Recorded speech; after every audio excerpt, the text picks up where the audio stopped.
And today I want to talk to you about altars. What are they? Why are they significant? Why should you even have one?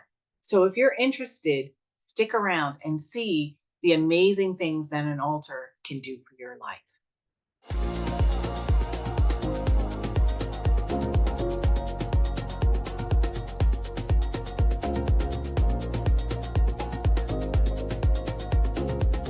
Hi, welcome back.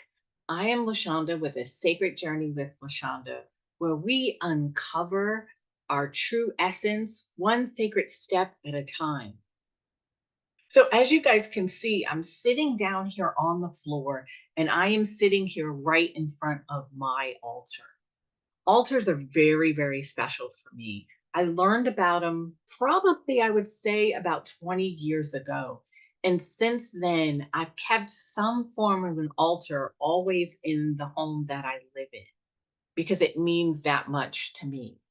So, what is an altar? Why should you have one? What do they do? What's the big deal? And here's what I want to say. I want to preface this and say it means something different to everyone. There isn't a one size fit all, and everyone will give you different reasons as to why. So I am going to give you my personal reasons. You, if this resonates with you, then you do it. Whatever you get called to do, that's what you should do.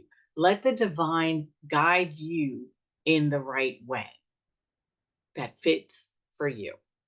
So, my altar, what it means for me, one, it's a physical place, it's a physical representation. Just like people hang pictures on the wall, I physically see my altar. It actually is a table where I have sacred things placed on. So every time I look in the direction that my altar is, it reminds me to connect with the divine, to connect with my ancestors, to connect with angels.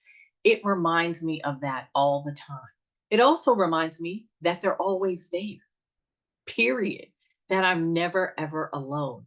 So it gives me that physical representation of the divine, of spirit, of the universe, of that sacred, sacred energy. And that's important because we always look for symbols, right? Jewelry we wear may symbolize something. If you have a tattoo, that may symbolize something. So in our lives, we always have symbols. We have symbols of wedding rings, all of that. That's a symbol, it represents something to us. So an altar is nothing more in its emptiness, really, as a table or whatever, is that physical representation. Now, what you put on it, that's different, but it really is that physical representation of, okay, here's sacred space. Here's a space I'm carving out in my life to connect with the divine, with your ancestors, with angels. So it gives you that space in your home. But also, on a spiritual sense, you're telling the universe that I am carving out space in my life for the divine, for God, for the sacred beings, the angels, the ancestors, because you're saying they're important to have that connection, to have that relationship with. So it's physical, but also spiritual at the same time. So that's the first piece.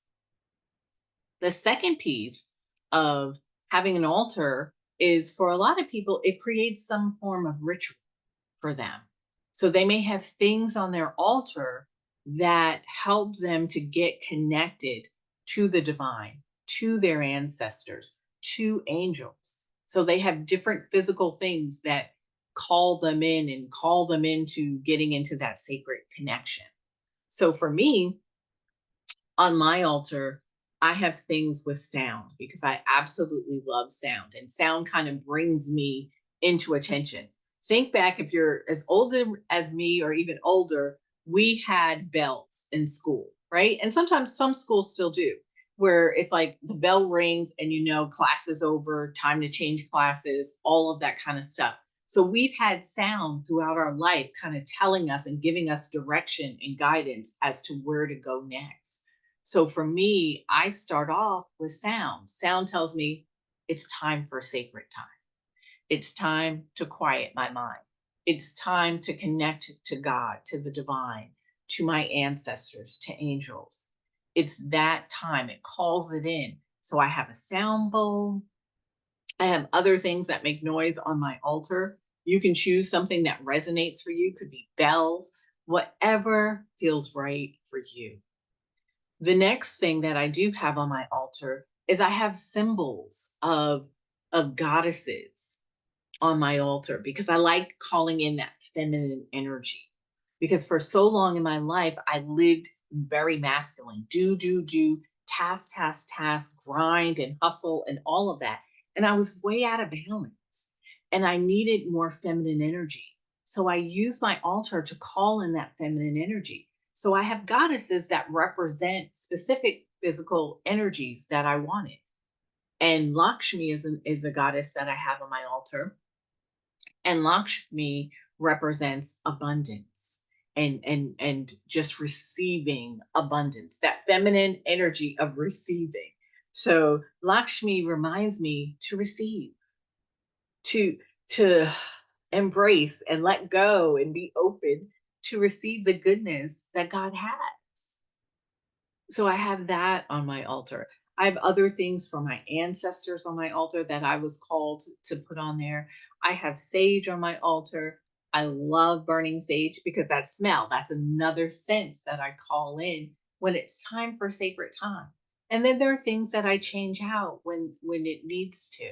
But you get to create your altar in whatever way you want, whatever rituals, whatever things that you need to get you in the mind, in the body, in the spirit of connecting with your ancestors, with the angels and the divine. Whatever you get called and led to do. And you can try things and you put them on your altar and you try. And if it doesn't work, then you change it out. But remember to listen to God's voice and to hear that voice. And I have a video and I'll put it at the end. Check it out because I talk about 3 different ways to get connected to to God's voice, to the divine, so that you can hear that guidance. So all the rituals help you get calm and centered and focused on what you need to do, which is really hear divine guidance, really hear those inspirational downloads. So that's the second piece of that is it creates ritual and you get to define and create the rituals and you get to change them up for whatever you need and whatever's going on in your life. That's the beauty of this. God is a creator and he teaches us to always, and she teaches us always to keep creating. And you are the co-creator in your life along with that divine guidance.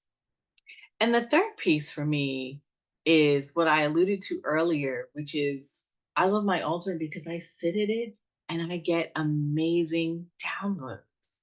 One, I get still, I get quiet. But if I'm having a struggle or I'm trying to figure out what to do with a piece of my life or how to get rid of some baggage, I can sit at my altar and it's like, this is the place where I take my deep breath. This is the place where I cry. It's the place where I release, but it's also the place where my creations start because of that divine guidance and the downloads and the ancestors speaking and the angels giving me symbols and suggestions. All of that happens at my altar. It happens other places, but it's very clear. I have to say, for me personally, it's very clear at my altar. Other places, when I'm moving through my day, I'm like, wait, was that divine guidance? And I got to do my check ins that I tell you guys about. But when I'm at my altar, there's no doubt for me. It just comes very quickly, it comes very clearly, and it's easier for me to discern. You guys let me know what works for you, but I know for me, it's definitely easier. Comment below. I'd love to hear what you guys do. And I'd also love to hear what you guys have at your altar, how you use your altar, how you set it up, and even why, if you do. And if you guys have questions about altars and how to set them up and what you should do or where to get things, anything like that, please comment below and we will definitely help you out. Me and the other women that are a part of this sacred community, we would love to be of support and to be of service, which we all should be anyway.